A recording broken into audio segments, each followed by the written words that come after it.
최근 K-팝 데몬 헌터스의 인기로 한국 문화에 대한 관심이 높아지고 있습니다. 특히 한국 문화에 대한 서양인들의 관심은 가히 폭발적이라 할 수 있죠. 이런 높은 관심으로 인하여 우리나라의 국립중앙박물관은 그야말로 인산인해를 이루고 있다고 합니다. 오픈런은 물론이고 2, 30분을 대기하는 일은 이미 일상이 되었다고 하죠. 이런 높은 관심으로 인하여 올해에는 국립중앙박물관의 방문객 순위가 전 세계 박물관들 중에 탑5 안에 들어갈 것으로 전망하고 있다고 합니다. 그 유명한 루브르 박물관이나 대형 박물관들과 함께 그 이름이 올라간다는 사실에 대한민국의 국민 중 한 사람으로 매우 자부심이 느껴집니다. 그리고 저도 아이들을 데리고 꼭 한번 가보고 싶다는 생각이 들었습니다. 설교를 준비하며 알게 된 사실이 있는데 우리나라의 국립중앙박물관은 다른 나라들과는 달리 순수 우리나라의 문화재로만 채워져 있다고 합니다.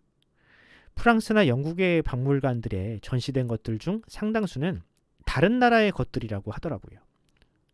제국주의 시대에 다른 나라의 문화재를 약탈해서 마치 원래부터 자신들의 것이었던 것처럼 전시하고 있다고 합니다. 프랑스나 영국만 그렇습니까? 일본이 우리나라를 지배하면서 얼마나 많은 문화재와 기술자를 약탈해 갔습니까? 일본만 그런가요? 중국은 지금도 우리나라의 문화를 다 자기 것이라고 우기고 있습니다. 힘이 센 쪽이 힘없는 대상의 것을 빼앗아가는 것, 즉 전리품을 챙기는 일은 언제 어디서나 있었던 일입니다. 창세기 14장을 보면 아브람 때에도 그러한 일이 있었고요. 사무엘서를 보면 하나님의 법궤가 그런 식으로 블레셋에게 넘어가는 일이 기록되어 있습니다. 남유다를 멸망시킨 바벨론 역시 아시리아에 의해서 마루둑이라는 신상을 빼앗겼다가 10년 만에 되찾아오는 일을 겪었습니다.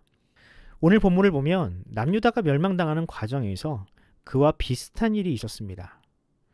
바벨론은 그동안 한 번도 외세의 침입을 허락하지 않았던 이 성전을 침탈했고 그 안에 신상과 같은 우상이 없으니 대신에 그 안에 있는 그릇과 기물들을 자신들의 신전에 두었습니다.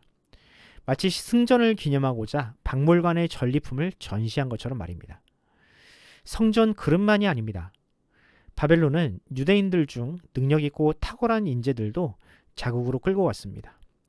사실 남유다의 입장에서는 이런 인재의 유출이 국가적으로는 큰 타격이었을 겁니다. 다니엘과 그의 세 친구 혹은 에스겔과 같은 사람은 남유다의 재건에 꼭 필요한 사람들인데 그런 사람조차 사라지면 남유다는 결코 다시 일어서지 못할 것이 자명했습니다. 성전과 그 안에 있는 기물들도 마찬가지죠. 그것들은 그동안 유대인들을 하나로 모으는 구심점 역할을 했는데 그것이 없다면 남유다는 그야말로 영혼이 없는 시체나 다름없었습니다. 이 일로 인하여 유대인들은 하늘이 무너지는 것 같은 충격을 받았습니다. 그동안 그들은 이 세상의 신은 여호와 한 분뿐이며 자신들은 그분의 백성이기에 안전하다고 믿었습니다. 또 성전은 하나님의 보좌가 있는 곳이라 절대로 사람이 침범하거나 함부로 할 수 없는 곳이라 믿었습니다. 그런데 그 믿음이 산산이 부서져 버렸습니다. 하나님의 성전은 무너졌으며 성전의 기물들은 우상의 발밑에 전시되었습니다. 이제 그들은 자신들이 지금까지 가지고 있던 믿음을 의심할 수밖에 없었습니다. 어쩌면 마루둑이라는 신이 정말로 있을 수도 있겠다. 우리가 믿는 신은 그들의 신보다 약하거나 우리를 버렸거나 아니면 죽었을 수도 있다. 다니엘서는 이런 절망 속에 있는 사람들에게 다음과 같은 메시지를 전합니다. 제가 2절 말씀을 읽어드리겠습니다. 주께서 유다 왕 여호야김과 하나님의 전 그릇 얼마를 그의 손에 넘기심에 그가 그것을 가지고 신할 땅 자기 신들의 신전에 가져다가 그 신들의 보물 창고에 두었더라. 여기 보면 성전의 그릇들을 이방인의 신전에 옮겨둔 주체가 기록되어 있습니다. 누가 그 일을 했다고 하나요? 마르둑이나 느부갓네살이 그 일을 시켰다고 하나요? 아니요. 본문은 그 주체를 여호와 하나님이라고 기록합니다. 바벨론을 들어 이스라엘을 치신 분도 하나님이고 성전을 쳐서 그 안에 있는 것들을 약탈하게 하신 분도 하나님이라고 합니다. 사람들은 하나님이 약해서 성전이 침탈당하고 성전 기물을 빼앗겼다고 하지만 사실은 하나님께서 그것을 바벨론 왕에게 넘겨준 것이라고 합니다. 남유다의 입장에서는 하늘이 무너지는 일보다 더 큰 재앙이었겠지만 온 세상을 다스리시는 하나님의 입장에서는 그저 그 소유권을 잠깐 바벨론에게 넘기셨을 뿐이라는 겁니다. 다니엘서 5장을 보면 본문의 이 내용을 증명하는 사건이 등장합니다.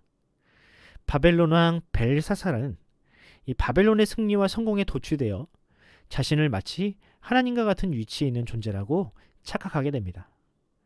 그 대단한 여호와라는 신도 결국 자신이 굴복시켰다며 이를 증명이라도 하듯이 성전에서 약탈해온 성전 기명들로 술을 따라 마셨습니다. 결국 어떻게 됐습니까? 그 연회의 자리에서 이 세상의 것이 아닌 손가락이 나타나 그 유명한 메네메네 데겔 우바르 시인이라는 글씨를 남겼고 그날 밤 벨사살은 죽임을 당하게 되었습니다. 그렇게 이방인에게 빼앗기고 때로는 유린을 당하던 성전 기물들은 고레스라는 왕에 의해서 다시 예루살렘으로 돌아오게 됩니다. 마치 블레셋 땅을 떠돌다가 암소에 의해서 이스라엘 땅으로 돌아온 법궤처럼 새로운 성전으로 돌아오게 되었습니다. 제가 추측컨대 만약 그 기물들이 남유다에 계속 있었으면 바벨론만큼 잘 보관할 수는 없었을 겁니다. 아마도 타락한 제사장이나 왕에 의해서 누군가에게 팔렸거나 훼손되었을 것이 뻔했습니다. 하지만 하나님은 하나님만의 방식으로 성전 기물들을 보존하셨습니다. 하나님의 백성도 마찬가지입니다. 과거 남유다가 멸망하던 시절에는 그 땅에 우상 숭배자들이 넘쳤지만 포로에서 돌아온 사람들은 정금과 같은 신앙으로 무장된 사람들이었습니다. 만약 그들에게 고난이 없었다면, 남유다가 멸망하지 않았다면 그와 같은 개혁은 또 갱신은 절대로 일어나지 않았겠죠. 이처럼 남유다의 멸망은 새로운 시작을 위한 하나님의 일종의 섭리의 일부였습니다.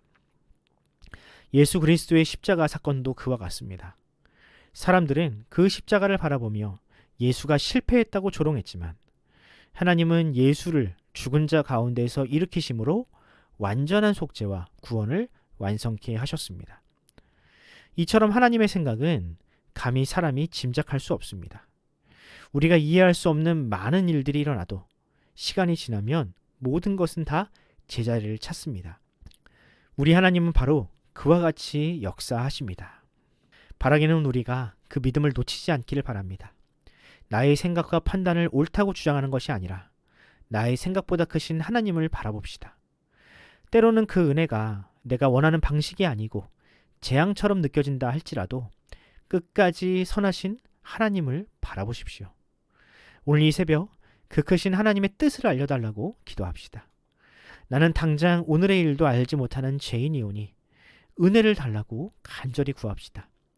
주님께서는 은혜를 구하는 여러분들의 기도에 반드시 응답하실 것입니다.